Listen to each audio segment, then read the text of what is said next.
Thank you, Mr. Chairman. This amendment would add the Bipartisan Background Checks Act of 2023, authored by Republican Brian Fitzpatrick, to the underlying bill. This would provide universal background checks.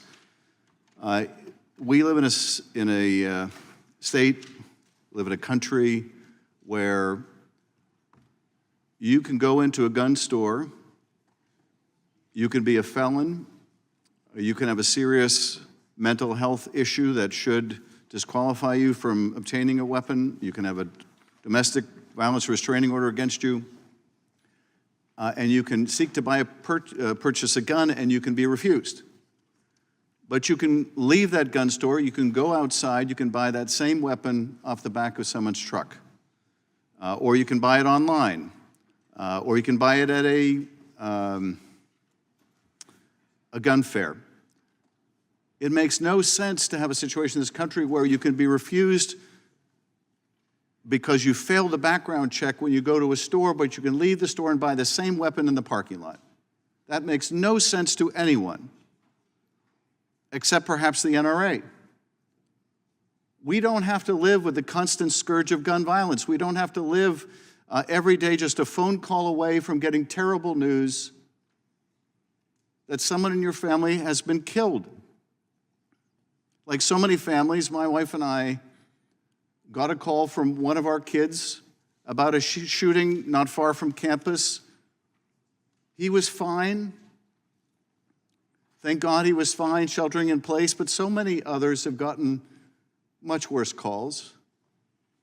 And they're going to continue to get those calls if we don't do something about this. And the terrible shame about gun violence is it's not like we don't know what works. We know universal background checks work. We know an ban on assault weapons works.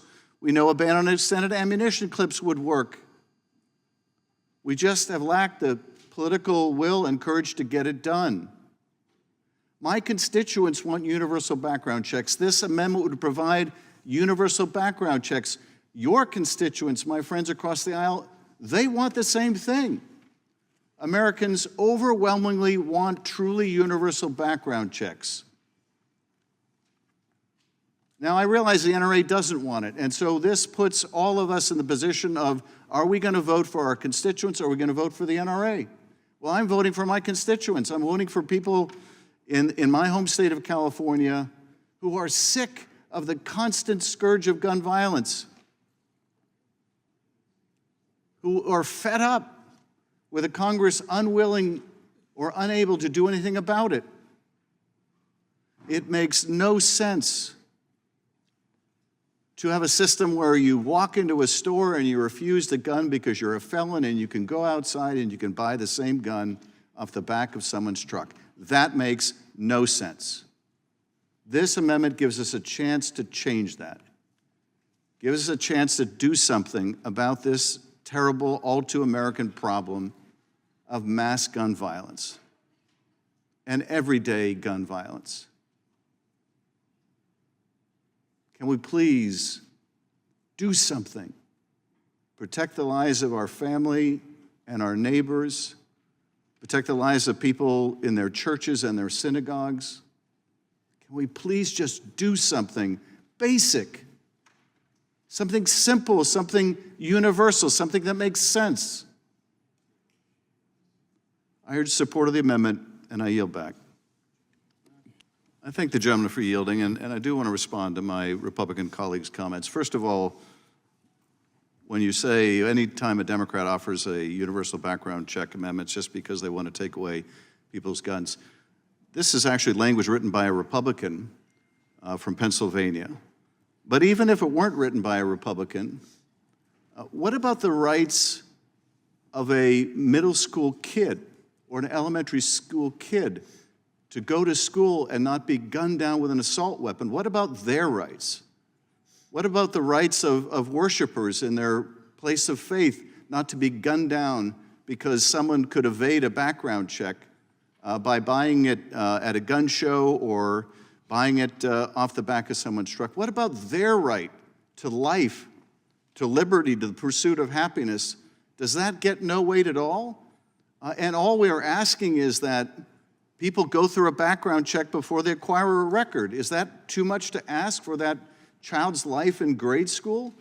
Or that worshiper's life in church, or a moviegoer's life in the movie theater? Is it too much to ask that we make sure that people aren't circumventing the law by making background checks truly universal and not just a fractured system in which there are an infinite ways to avoid any kind of scrutiny? I don't think it's too much to ask, and I think we need to consider the rights of every American, including gun-owning Americans, not to be gunned down in their everyday lives because someone evaded a background check by buying the gun at a gun show or buying it online. It doesn't seem too much to ask to take this simple step if it's going to save so many American lives. I yield back.